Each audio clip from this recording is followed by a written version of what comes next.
Hatimaye leo ninakuja na njia nzuri kabisa ya kuweza kumfafanua mteja wako ili awe mhusika mkuu katika biashara yako na sio kampuni yako wala huduma yako. Katika story brand, mteja wako ndio mhusika mkuu, na kama tunavyofahamu, kila hadithi lazima inakuwa na mhusika ambaye anakuwa na matamanio fulani ya kuweza kufika sehemu fulani ili ndoto yake iweze kukamilika. Kabla tujaendelea, swali la msingi ambalo unatakiwa kujiuliza ni mteja wako anataka nini, ila sio unachouza.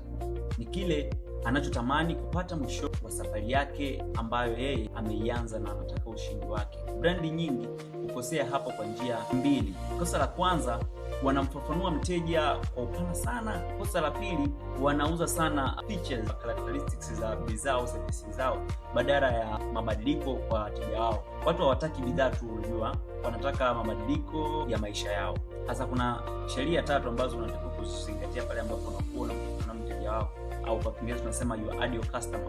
Mteja awe mmoja, yani mteja wako ambaye ni mmoja, umefocus naye kuweza kutatua matatizo yake. Sheria ya pili, taja tamanio, yani taja mteja wako anatamani nini. Hakikisha unampa mteja ile hamasa ya kuendelea kutaka zaidi. Na tatu, tamanio liwe linawezekana. Ile kitu ambacho mteja amani, hakikisha wewe unaweza kukifanya na unaweza kumsaidia kuondokana na tatizo. Ukisema wazi mteja anataka nini, akili yake inaanza kuuliza, naweza kweli kupata huduma, naweza kutoka kwenye hiyo sehemu.